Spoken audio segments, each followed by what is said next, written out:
Keputusan pemecatan 51 pegawai KPK dan pembinaan bagi 24 pegawai KPK masih menyisakan kontroversi. Ya, pemecatan dan pembinaan dianggap mengabaikan hukum bahkan instruksi presiden.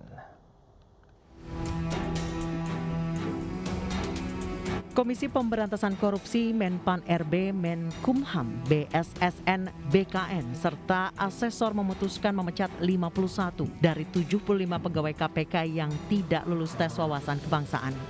Sementara 24 pegawai lainnya akan dilakukan pembinaan melalui pendidikan dan pelatihan bela negara untuk menuju jenjang ASN.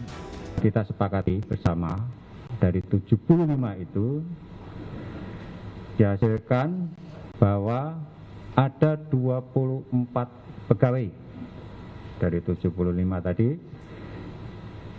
yang masih dimungkinkan untuk dilakukan pembinaan. Jadi sebelum diangkat menjadi ASN.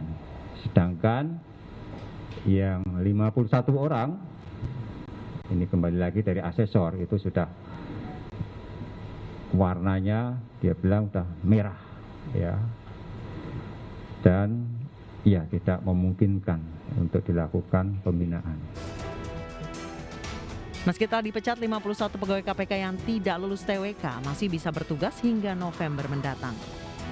KPK masih boleh memiliki pegawai non-ASN hingga 1 November sesuai dengan undang-undangnya, karena pada saat tanggal 1 November semua pegawai KPK harus sudah menjadi ASN. Jadi yang TMS 51 orang ini itu nanti masih akan menjadi pegawai KPK sampai 1 November 2021. Menanggapi pemecatan ini, Ketua Wadah Pegawai KPK Yudi Purnomo menyebut putusan ini bukan hanya melawan hukum, namun juga melawan instruksi Presiden.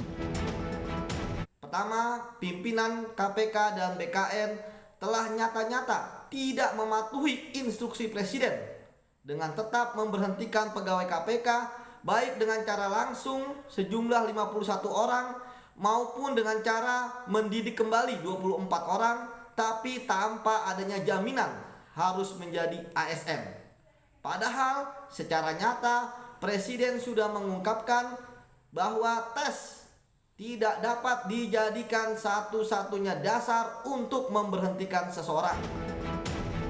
Di sisi lain, KPK menegaskan polemik pegawai KPK ini tidak akan mengganggu penanganan perkara yang tengah berjalan. Hingga kini KPK belum mengumumkan siapa saja pegawai yang dipecat atau masih akan dibina. Dari Jakarta, tim liputan iNews melaporkan.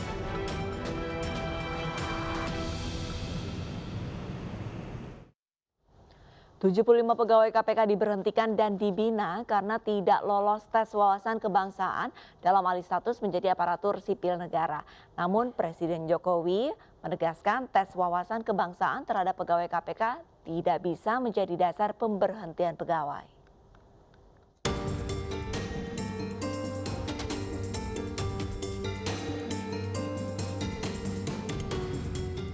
75 pegawai KPK dinyatakan tidak lulus tes wawasan kebangsaan dalam rangka alih status menjadi aparatur sipil negara atau ASN. Hal ini pun menjadi polemik lantaran jajaran penyidik senior seperti Novel Baswedan serta pengurus wadah pegawai KPK masuk ke daftar pegawai tak lolos tersebut. Mereka kemudian melapor ke Ombudsman tentang adanya dugaan maladministrasi dalam alih status pegawai KPK menjadi ASN. Ada yang menarik dari Ombudsman karena Ombudsman juga punya kewenangan untuk bisa memanggil secara paksa dan memberi rekomendasi. Bahkan sebetulnya kalau semuanya punya niat baik, semua pihak punya niat baik, maka proses ini bisa diselesaikan tidak sampai ke rekomendasi. Jadi kira-kira proses ini sebetulnya bisa diselesaikan hari ini atau besok atau minggu depan supaya Republik ini tidak selalu gaduh seperti itu. Dengan dia nonaktifkannya 75 orang pegawai, kasus-kasus yang ditangani semuanya mandek. Sementara itu Presiden Joko Widodo menyebut tes wawasan kebangsaan terhadap pegawai KPK tidak bisa menjadi dasar pemberhentian pegawai. Hal itu justru menjadi masukan untuk perbaikan internal KPK. Presiden pun memerintahkan agar tidak ada yang dirugikan dalam polemik ini. Kalau dianggap ada kekurangan, saya berpendapat masih ada peluang untuk memperbaiki.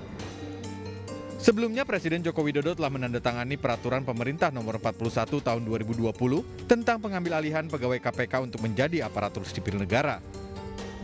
Mereka yang telah lolos tes rencananya akan dilantik 1 Juni mendatang. Tim Liputan iNews melaporkan.